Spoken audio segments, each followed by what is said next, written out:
Magandang hapon sa inyong lahat. Muli, ito po si Herbert Curia, author-promoter ng Human Rights Promotions. Ang boses ng Human Rights Promotions.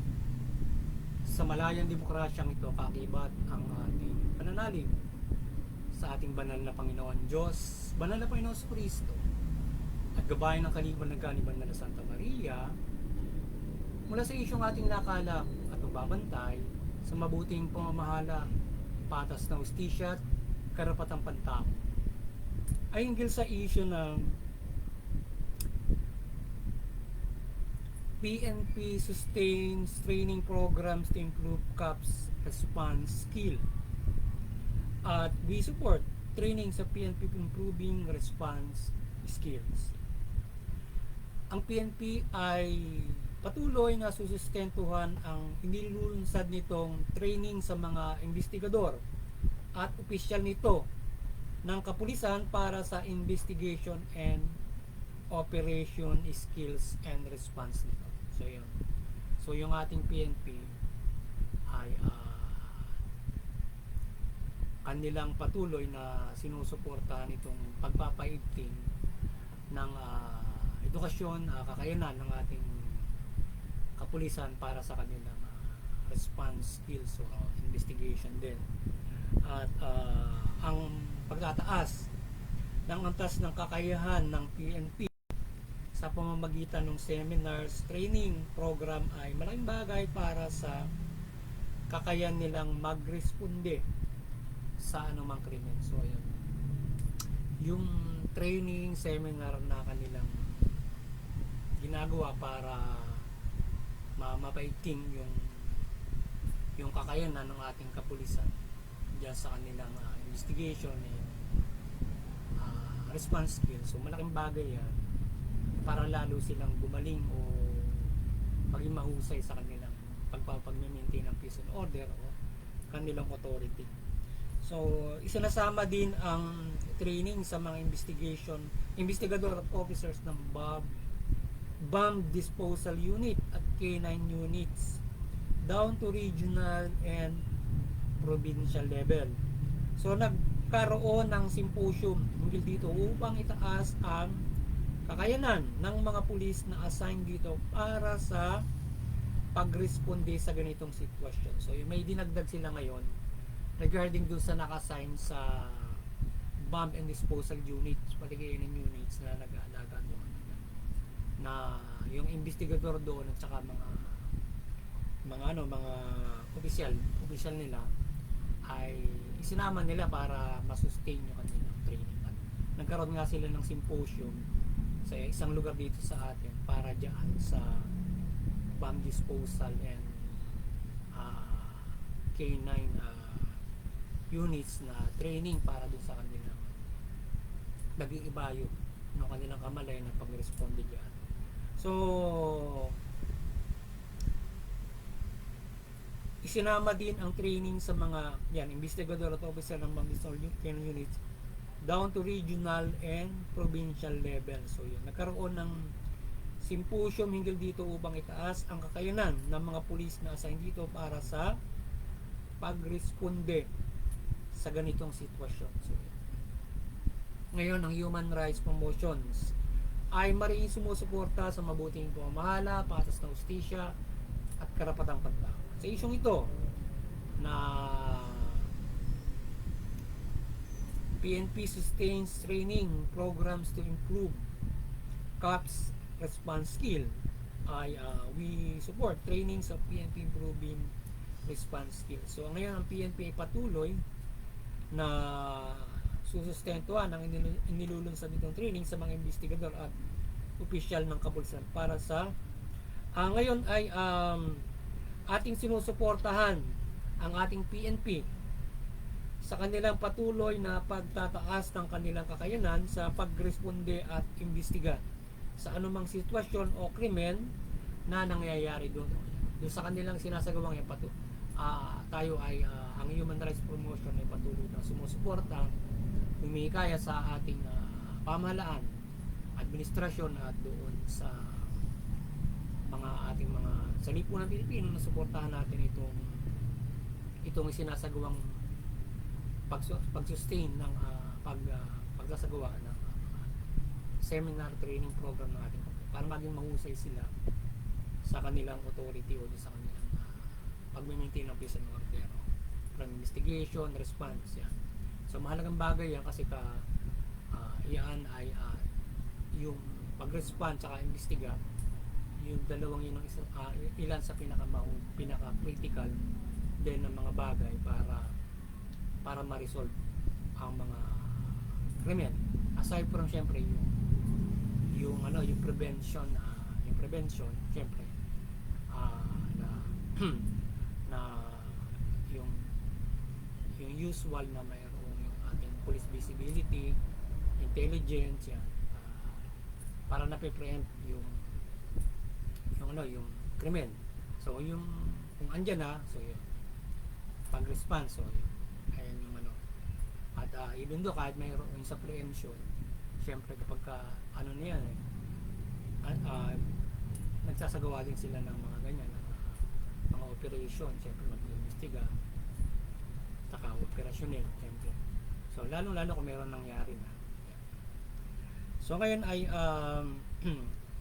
pinag-iibayo ang kakayanan sa IED o explosive detections o bomb threats para sa pag-responde dito. Katulong ang mga K9 units at kanilang ma-identify at mapanagot ang mga defenders yan.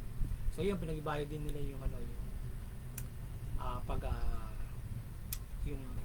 yung kakayanan nila sa IED, yung para sa halimbawa yung may mga magtatanim ng bomba o magpapasabog, so sila ay binigyan ng malaking kakayanan yung sa mga symposium na ginawa. So, nag-train sila para maging expert sila doon sa mga ganong klase ng mga explosive o anong mga explosive maaaring kasama rin doon at paano nila ito iimbestigan at mag-respond para ma-identify nila yung mga suspect. So ang symposium na kanilang isinagawa ay malaking tulong para sa seguridad ng bansa, especially in tourism. So ating inaasahan ng ating PNP sa kanilang serbisyo na maging mahusay at sharp in investigating and responding o taking actions on any crimes and situations. Ang operasyon ng mga kooperatiba ay mahalagang sigurado at sharp in upang hindi ito magkamali at magkaroon ng damages o anumang idudulot na epekto sa mga isinasagawang operasyon o pag-responde at investigasyon. So inaasahan natin na mapag-ibayo at mapaghusay ng ating PNP yung kanilang kakayanan sa investigation and operation. Mahalagang bagay yan na talagang sharp, sigurado para walang na-peperwisyo, walang naabuso at talagang may yung pag-respond nila at sa investigation na rin accurate sila, yung kanilang accountability, transparency, accuracy, yan talagang maasahan ng kanilang kakayanan para tukoy na talagang malalapat ang fair justice sa kanilang pag-aksyon mula sa kanilang investigation and action. So ngayon mahirap pagka nagkamali, lalo na halimbawa nagkaroon ng enkwentro, dapat sharp sila doon, dapat sanay aside from the knowledge, syempre aside from the training skills na sila isanay doon sa labanan, syempre dapat yung pag-respond na yan, syempre mga doon sa seminar at iba pang mga training program, mahahasa sila kung paano sila paano nila mahuhuli ba arrest ng suspect, lalo na kung lumalaban o magkakaroon ng encuentro para accurate sila, hindi sila makakaperwisyon ng tao, maabuso ang karapatan niya. So at mayroon talagang operasyonin. So sa investigation lalo na syempre i-imbestiga ka, so dapat patas na matutukoy mo yung totoong nangyari. So ang pagsunod sa karapatang pantao at police procedures at pagpapairal ng fair justice ay mahalaga na dapat na hindi makalimutan sa anumang investigasyon at operasyon o pagpapairal ng fair justice o pagmimintay ng peace and order ng ating kapulisan upang hindi malabag ito o mabuso sa tungkulin. Hindi dapat malabag ang karapatang pantao police procedures para walang magsaper o napinsala sa paglabag dito ng sino mang pulis na umaabuso o binabaliwala ito o hindi nila ito kabisado. So, yun.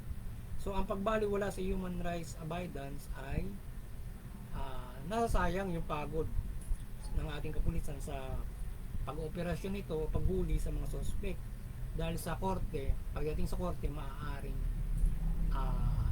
ano yung kaso, ibasura yung kaso o hindi ito tanggapin ng korte kasi nilabag yung karapatan. Kasi yun usual naging problema in court.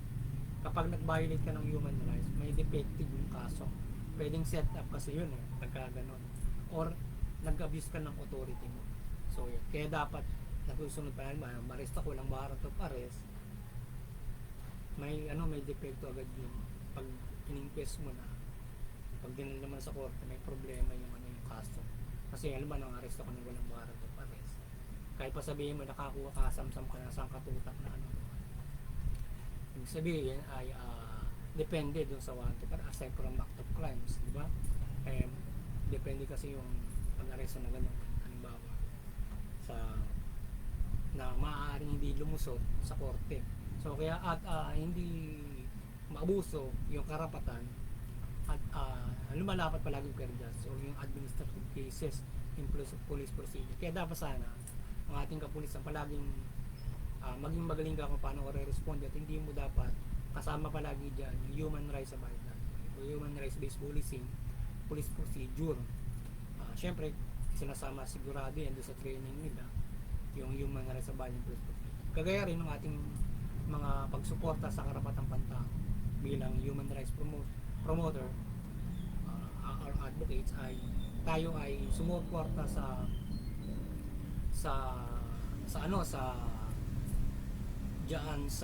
pag-educate ng ating kapulisan ng karapatang pantao mula dito sa probinsya namin. Ngayon ay nagsuporta rin tayo doon sa Commission on Human Rights ng kanilang mga nilulunsad na mga programa pang karapatang pantao para mapangalagaan yung karapatan ng mamamayan at yung sa ating kapulisan yung seminar yung ating sinuporta, mandated kasi sa pulis yung ang ating kapulisan ay matitrain ng human rights, mandated yun kay ERAP, kay dating Pangulong ERAP. So meron siya parang memorandum order yata yun na ang lahat ng pulis ay dapat ay mayroong human rights training aside from do sa academy na sila ay natuturuan doon, pero mayroong memorandum order na sila ay dapat ay may seminar matitrain sila sa human rights. So para iyan ay na-abide nila in implementing their duties from police procedure. Kasali yun. Halimbawa, pagbawasan ng Miranda law, pagbasa ng kung paano mo i-handle yung due process, ika nga. Tapos kung paano ka huhuli ka, kailan ka lalapat paano mo lalapatan ng force, yung tao, wala excessive force, mga ganun. So yun ay kasali rin sa dapat patuloy na ang ating pulis ay natitrain diyan sa karapatang pantao para sila ay kabisado nila yon kung paano masusunod yung karapatang pantao from the human rights based policy. Dapat ay yan ay seminar din o na i-train sa ating pulis para accurate sila. Hindi nila malalabag yan. Kasi pag kung hindi nila kabisado yun, pwede nila lang malabag yun habang nanguhuli sila. So yun. Or else yung iba naman abusado, talagang ibang humuli talaga. Medyo talagang hindi wala sa linya humuli. So yung iba mga ganong pulis. So yung iba nga ay umaabot pa sa EJK. So yun ang mahirap doon kapag ganon hindi nirespeto yung due process. So may mga ganon kasi pulis na lumalabag sa ganyan. So Yung seminar na yon ay ang sakop nun para sa human rights training na po yung investigation, ah, ah, investigation, arresting, and yung jailing. So yun, tatlong at yung kabuuan, yung tatlo na yon na kailangan ay yun ay may training kung paano ilalapat ang karapatan ng tao sa investigation, sa arresting, and yung pagkukulong, jailing. So yung arresting kasama na yung operation, di ba? Either ikaw ay may isasagawang operasyon sa malakihan o isang tao, aside from ang arrest ka ng isang act of crime sa harapan mo, di ba? Pero kasama rin doon yung lahat na sa arresting. So may human rights na kakibat yan kung paano nilalaban yan. So yun yung sako noong kay hirap na kung paano train doon sa kung yung sa practice na siyempre pangkalahatan siyempre, pero yung pangunahin. So yun at siyempre yung police procedure dapat yun ay lagi naamay, kasi kaya nga meron gano'n kasi standards yun. So kailangan may standards yung police para hindi ka nasablay. Kasi kapag may standards ay gagawin mo yung investigation mo through the standard with human rights. Parang halimbawa, para dun sa ako auditor ako, accounting graduate ako auditor ako, na kapag mayroong auditing standards. So kapag nag-audit ka ay dapat sa ganung bagay mo lang gagawin yung pag-audit mo.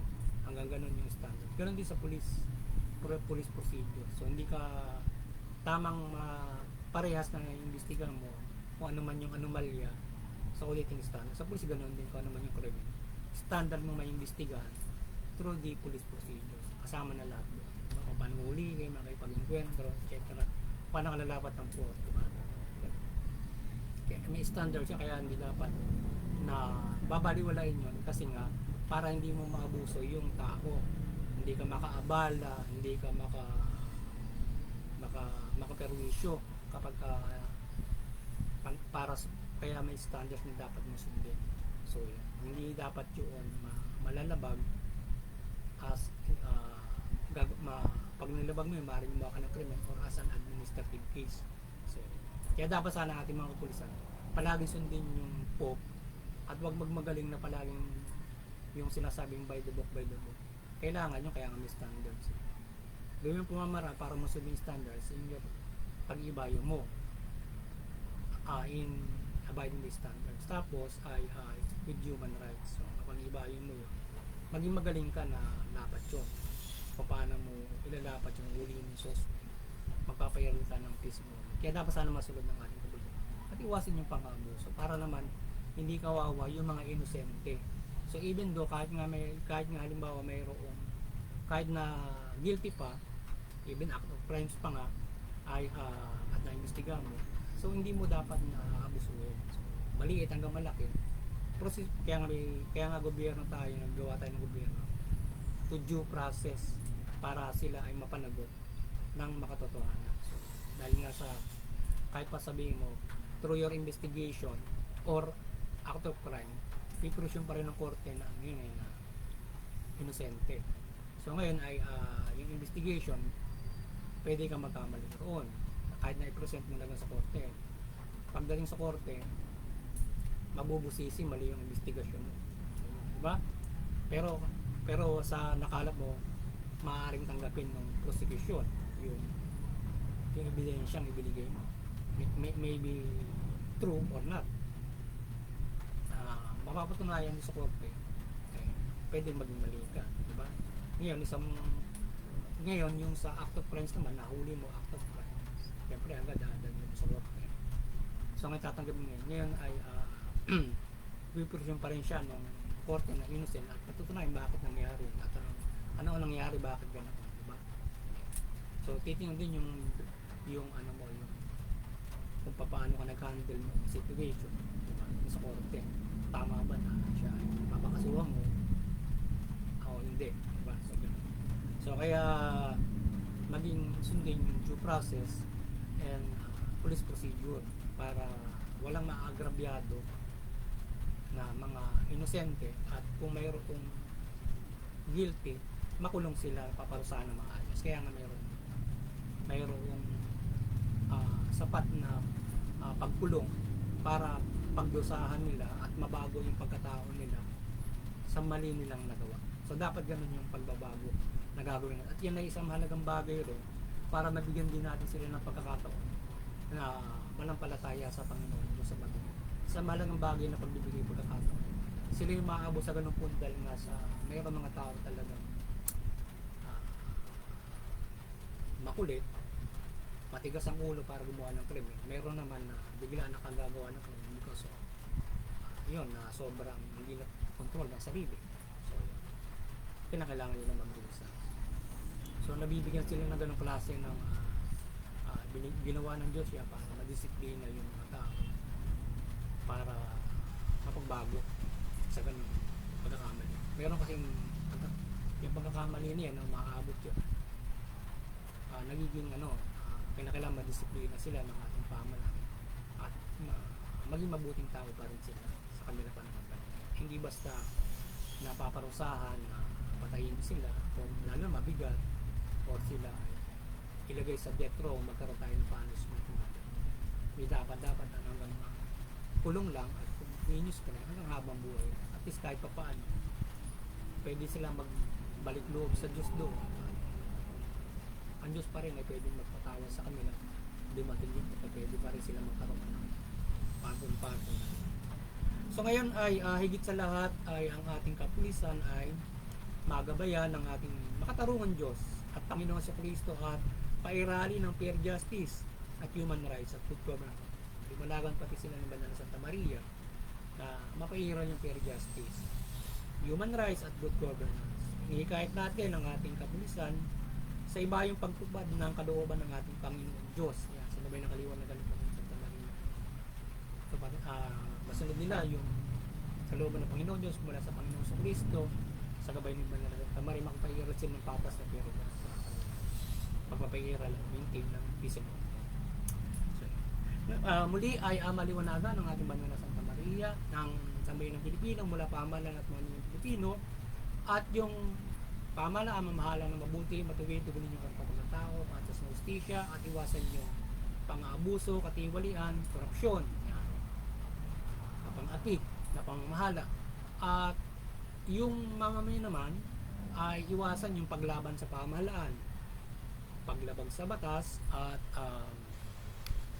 iwasan yung paglaban sa pamahalaan, paglabag sa batas at